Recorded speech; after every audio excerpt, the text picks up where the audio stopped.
The Seas World.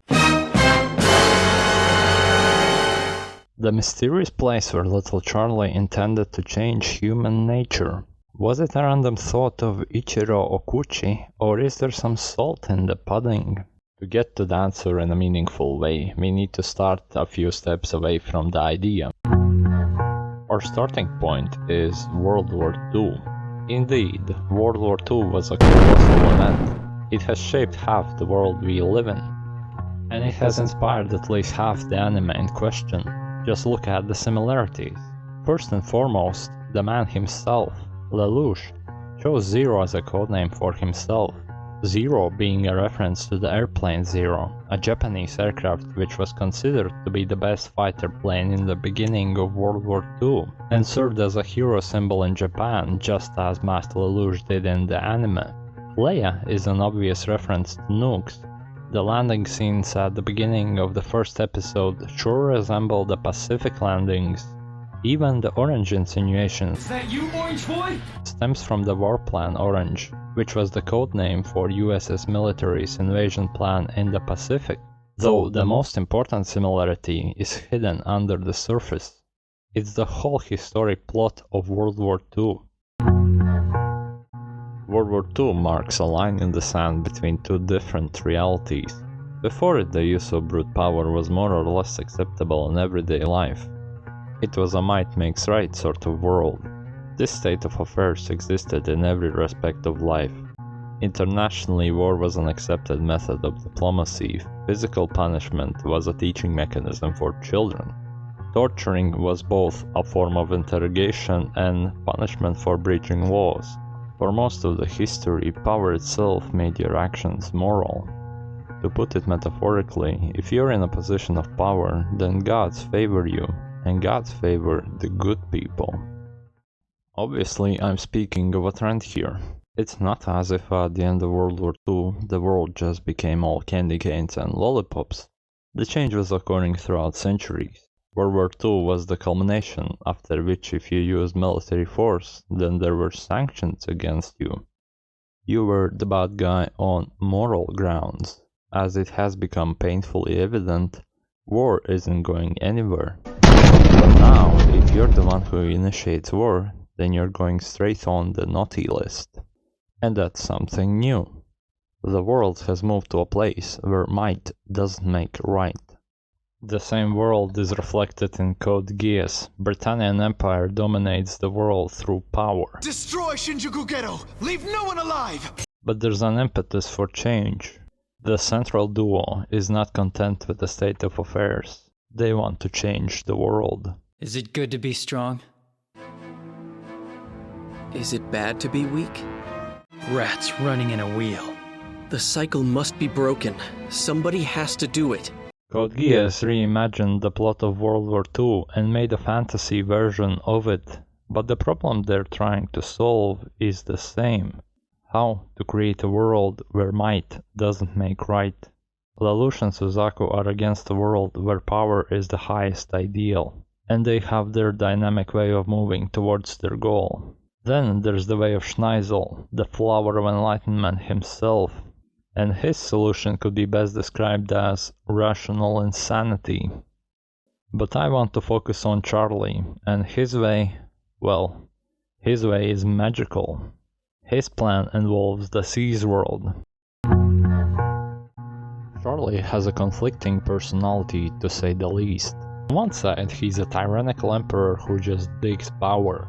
From the other, he's the poor little Charlie wanting a blissful world. Charlie has lived a sheltered life as one in high society tends to do. What disturbed his bubble of a blissful existence was the realization that people are selfish. We strive for power to get our own way. What triggered him most of all were lies, and so the little poor Charlie made a promise to his brother and C2 to create a world without lies. How does a world without lies look like? And how could you conceivably try to bring it about?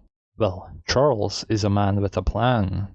He's going to create a thought elevator which he's then going to use to get to the Seas World. There he's going to combine the codes of C2 and V2, and then the Sword of Akasha will slay God. Playing God is somehow supposed to create a world without lies. Oh, and I forgot to mention, this whole plan is called the Ragnarok connection. That actually explains everything. But for those that need some elaboration, we can start off by having a look at the all-mysterious Seas world. It's the place where little Charlie intends to solve the problem of might makes right. Conveniently, Code Geass provides an explanation through the lips of C2.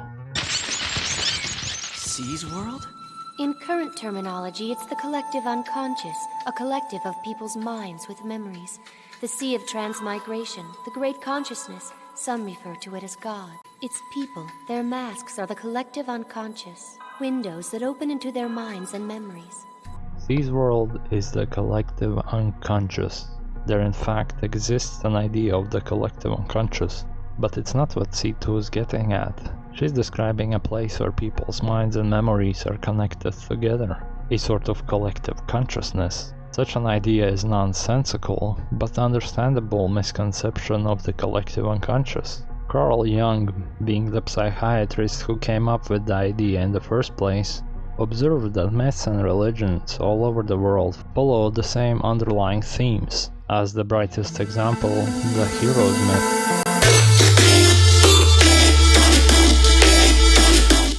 It's a myth that exists in every culture, even if those cultures have never met. The myth can have different details and appearance, but the underlying theme is the same. Joseph Campbell wrote a whole book dedicated to this myth called Hero with a Thousand Faces, and in it he gives numerous examples of heroes' myths of cultures neither you nor I have heard of, and all of them have one. There is one question that came to Jung: how can different people in different environments come up with essentially the same stories and images? By definition, it can't be anything external, since the environments are different. Moreover, you can find cultures that were isolated and still had myths with essentially the same plot, so that excludes cultural sharing as an explanation. There is only one source left, the man himself. Jung reasoned that there has to be something in a human mind that leads people to create, and even more importantly, act out certain behaviors. That's why he came up with the idea of the collective unconscious, which he defined as a part of our mind which contains collection of primordial symbols and patterns of behavior. Since we're not consciously aware of what it is, it's something we're unconscious of. Therefore, the unconscious part, the collective part, comes from the fact that it's the same in everyone. Therefore, the collective unconscious has nothing to do with our minds and memories being connected together. What in fact is connected is our potential for an instinctual knowledge of the world as seen from within, which can create an appearance of magically connected minds, which is how C2 described the concept.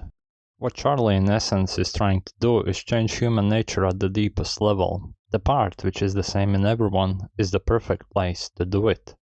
Charlie is rather cryptic of the details. He himself states that he wants a world without lies, a world where you'll be reunited with the dead people, a gentler world, and that's about it. There is one more clue though, given by Lelouch. He said that he wants a world with a future, while Charlie is seeking the past. If Charlie's plans were to come to fruition, then the march of time would stop. God! Collective unconscious! Please don't stop the march of time! Presumably, it means that if Charlie's world is brought about, then humans would be incapable of conceptualizing future.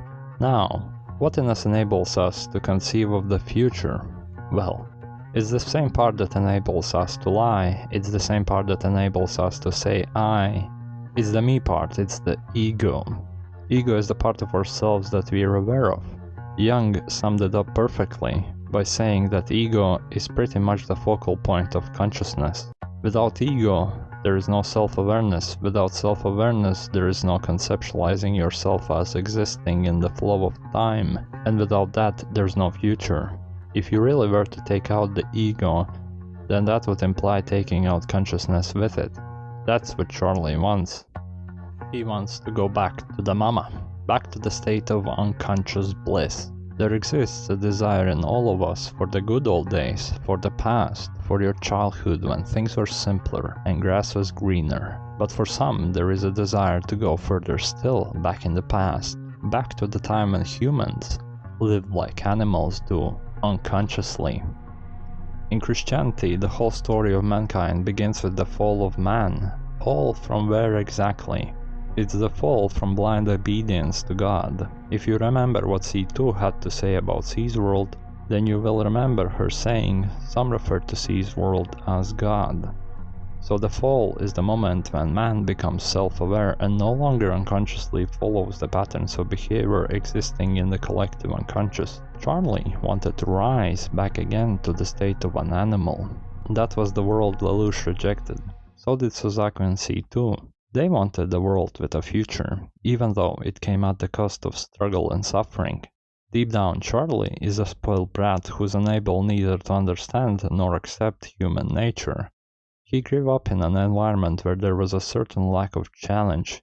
He went down the rabbit hole and got lost in the wonderland of his own mind.